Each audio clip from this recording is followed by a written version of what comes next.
Êxodo capítulo 39. Com fios de tecido azul, roxo e vermelho fizeram as vestes litúrgicas para ministrar no lugar santo. Também fizeram as vestes sagradas de Arão, como o Senhor tinha ordenado a Moisés. Fez o colete sacerdotal de linho fino trançado e de fios de ouro e de fios de tecidos azul, roxo e vermelho. E bateu o ouro em finas placas, das quais cortaram fios de ouro para serem bordados no linho fino com os fios de tecido azul, roxo e vermelho, obra artesanal.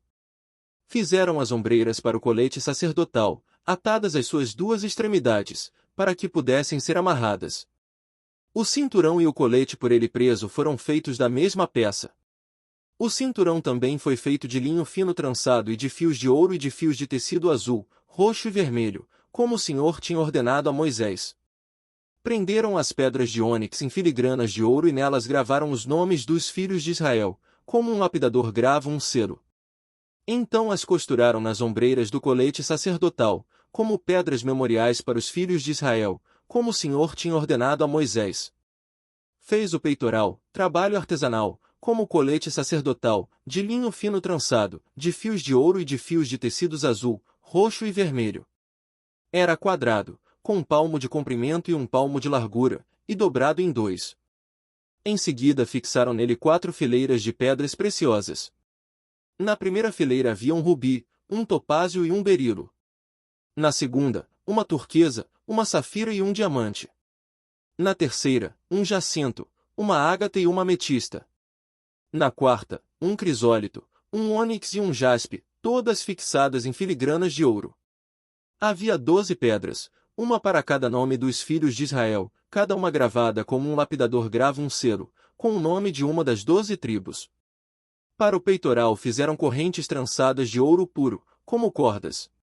De ouro fizeram 2 filigranas e 2 argolas, as quais prenderam as 2 extremidades do peitoral. Prenderam as 2 correntes de ouro as 2 argolas nas extremidades do peitoral. E as outras extremidades das correntes, as 2 filigranas, unindo-as às peças das ombreiras do colete sacerdotal, na parte da frente. Fizeram outras 2 argolas de ouro e as prenderam às 2 extremidades do peitoral na borda interna, próxima ao colete sacerdotal. Depois fizeram mais 2 argolas de ouro e as prenderam na parte inferior das ombreiras, na frente do colete sacerdotal, próximas da costura, logo acima do cinturão do colete sacerdotal. Amarraram as argolas do peitoral às argolas do colete com um cordão azul, ligando-o ao cinturão, para que o peitoral não se separasse do colete sacerdotal, como o Senhor tinha ordenado a Moisés. Fizeram o manto do colete sacerdotal inteiramente de fios de tecido azul, obra de tecelão, com uma abertura no centro. Ao redor dessa abertura havia uma dobra tecida, como uma gola, para que não se rasgasse. Fizeram romãs de linho fino trançado e de fios de tecido azul, roxo e vermelho em volta da borda do manto. Fizeram ainda pequenos sinos de ouro puro, atando-os em volta da borda, entre as romãs. Os sinos e as romãs se alternavam por toda a borda do manto. Tudo feito para ser usado ao se ministrar, como o Senhor tinha ordenado a Moisés. Para Arão e seus filhos fizeram de linho fino as túnicas, obra de tecelão. O turbante, os gorros e os calções, de linho fino trançado. O cinturão também era de linho fino trançado e de fios de tecido azul, roxo e vermelho, obra de bordador, como o Senhor tinha ordenado a Moisés. Fizeram de ouro puro o diadema sagrado, e gravaram nele como se grava um selo, consagrado ao Senhor. Depois usaram um cordão azul para prendê-lo na parte de cima do turbante, como o Senhor tinha ordenado a Moisés. Assim foi encerrada toda a obra do tabernáculo, a tenda do encontro. Os israelitas fizeram tudo conforme o Senhor tinha ordenado a Moisés. Então trouxeram o tabernáculo a Moisés, a tenda e todos os seus utensílios, os ganchos, as molduras, os travessões, as colunas e as bases. A cobertura de pele de carneiro tingida de vermelho, a cobertura de couro e o véu protetor. A arca da aliança com as suas varas e a tampa. A mesa com todos os seus utensílios e os pães da presença.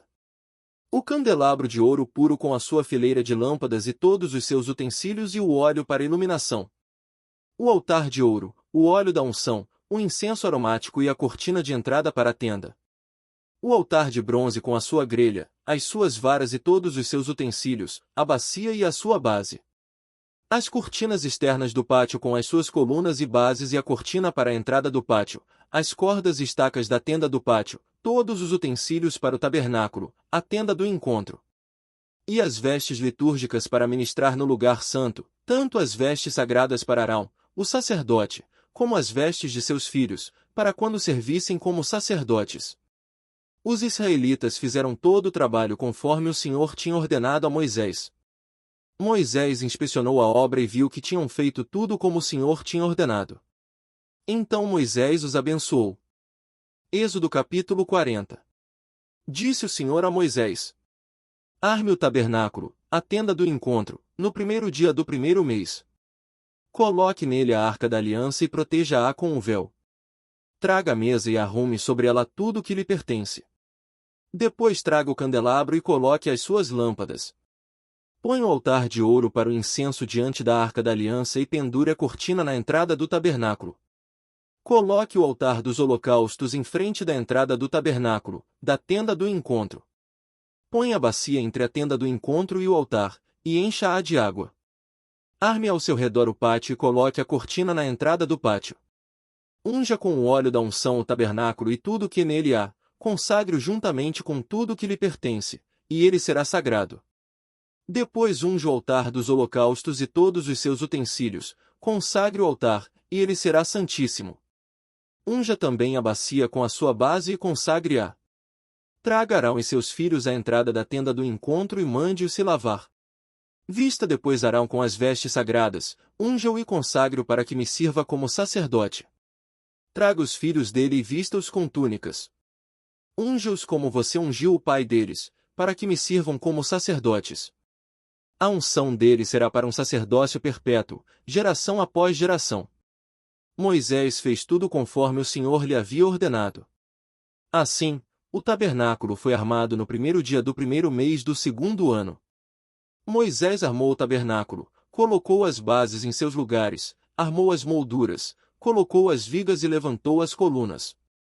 Depois estendeu a tenda sobre o tabernáculo e colocou a cobertura sobre ela, como o Senhor tinha ordenado. Colocou também as tábuas da aliança na arca, fixou nela as varas, e pôs sobre ela a tampa. Em seguida trouxe a arca para dentro do tabernáculo e pendurou o véu protetor, cobrindo a arca da aliança, como o Senhor tinha ordenado. Moisés colocou a mesa na tenda do encontro, no lado norte do tabernáculo, do lado de fora do véu. E sobre ela colocou os pães da presença, diante do Senhor, como o Senhor tinha ordenado. Pôs o candelabro na tenda do encontro, em frente da mesa, no lado sul do tabernáculo. E colocou as lâmpadas diante do Senhor, como o Senhor tinha ordenado. Moisés também pôs o altar de ouro na tenda do encontro, diante do véu. E nele queimou incenso aromático, como o Senhor tinha ordenado. Pôs também a cortina à entrada do tabernáculo. Montou o altar de holocaustos à entrada do tabernáculo, a tenda do encontro, e sobre ele ofereceu holocaustos e ofertas de cereal, como o Senhor tinha ordenado. Colocou a bacia entre a tenda do encontro e o altar, e encheu-a de água. Moisés, Arão e os filhos deste usavam-na para lavar as mãos e os pés. Sempre que entravam na tenda do encontro e se aproximavam do altar, eles se lavavam, como o Senhor tinha ordenado a Moisés. Finalmente, Moisés armou o pátio ao redor do tabernáculo e colocou a cortina à entrada do pátio. Assim, Moisés terminou a obra. Então a nuvem cobriu a tenda do encontro, e a glória do Senhor encheu o tabernáculo. Moisés não podia entrar na tenda do encontro, porque a nuvem estava sobre ela, e a glória do Senhor enchia o tabernáculo. Sempre que a nuvem se erguia sobre o tabernáculo, os israelitas seguiam viagem. Mas se a nuvem não se erguia, eles não prosseguiam, só partiam no dia em que ela se erguesse. De dia a nuvem do Senhor ficava sobre o tabernáculo, e de noite havia fogo na nuvem, à vista de toda a nação de Israel, em todas as suas viagens. Quer receber ano bíblico diário? Se inscreva e ative o sininho. Aproveite para compartilhar a palavra de Deus com outras pessoas.